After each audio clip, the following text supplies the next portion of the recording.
Today, the 15th of March 2011, is a World Consumer Rights Day. On this day, consumers throughout the world come out in large numbers to celebrate the World Consumer Rights Day. On this day today, the theme of the World Consumer Rights Day is Consumers for Fair Financial Services. Consumers the world over are today coming out in large numbers to ask that consumer rights in financial services be respected and be adhered to. We know today that so many people are suffering because they made decisions on financial services that they did not want to make and they would not wish to make again. So many people are out there not able to repay their loans. So many people are out there who are stuck with insurances that cannot service their needs. So many people there are suffering because of banking services and banking decisions that they took because they were not informed. On this day today, we as a consumer movement are petitioning the banking industry to be able to provide services that we need, to be able to give us the information, to be able to respect all the 8 basic consumer rights while providing financial services. We are calling upon the government to be able to regulate the banking industry in the right way. In the right way in that they should be able to respect consumer rights and to be able to give the services that consumers need and not to be driven only by profits without respect for the basic consumer rights. When we talk about consumer rights, we are talking about the right to access to basic needs. Banking services or financial services as a whole are becoming a basic necessity today. People who do not have access to financial services are marginalized into poverty. They cannot access loans. They cannot access insurances. They cannot access capital that is going to help them to improve on their lives. So there has to be access to financial services. The second other consumer right which has to be respected in financial services is the right to information.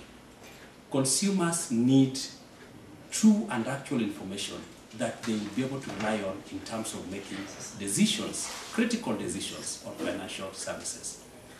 If we do not get the right information, we end up making decisions which are bad for us. And this information at times is provided in very small prints that cannot be accessed, cannot be seen.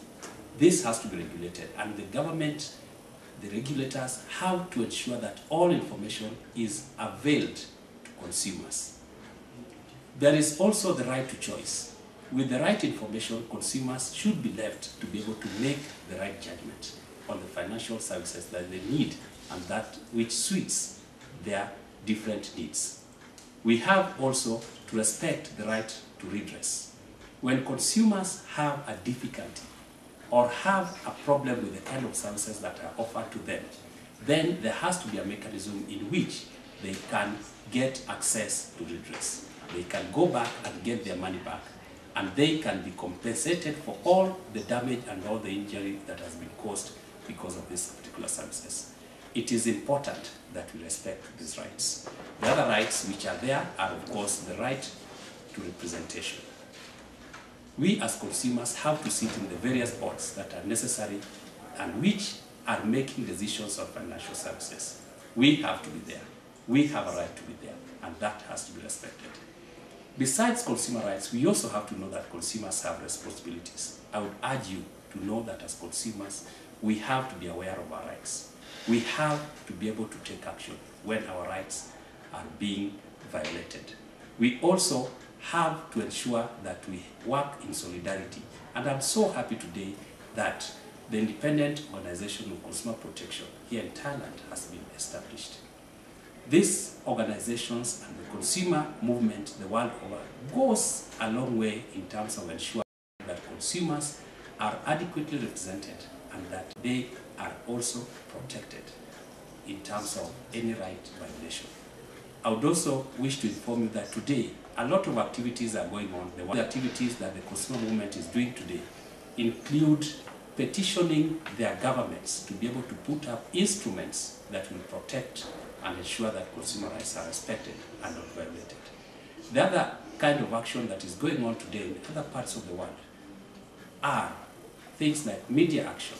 We are having press conferences. We are having press statements, and we would urge the media to come out and publish this for this information, and also to put pressure on the banking industry and on government to play their role in the right way. Some of the other action also include surveys, which are going to inform consumers in terms of what is happening in the banking industry. I wish to thank you all for listening to me, and I wish you well, even as we enjoy and as we celebrate and as we take action on this day of the World Consumer Rights Day 2011. Thank you.